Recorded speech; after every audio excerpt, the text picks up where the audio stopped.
తక్కువ ధరకే బంగారం ఇప్పిద్దామని చెప్పంగానే జనాలు నమ్మి ఎగబడతారుగా. విదేశాల నుంచి తక్కువ రేటుకి వస్తుందంటే ఇంకా ఎగబడతారు.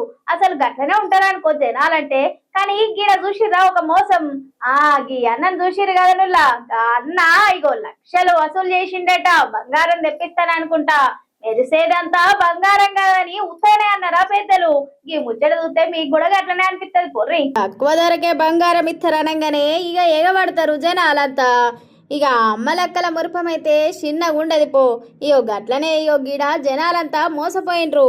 సూర్యకుమార్ అలియాస్ సూర్యబాయ్ అనే గీ అన్న విదేశాల నుంచి తక్కువ రేటుకు బంగారం తెప్పిస్తా అని చెప్పి జనాల కాడికెళ్ళి లక్షలు వసూలు చేసిండట. ఇంకా తోపు ముచ్చట ఏందంటే ముఖ్యమంత్రి పెద్ద పోలీస్ ఆఫీసర్లతోని నాకు మస్తు దోస్తానుందని నమ్మించిండట. అత్తాపూర్ పోలీసోళ్ళు కేసు నమోదు చేసి సూర్యబాయిని అదుపులోకి తీసుకున్నారు.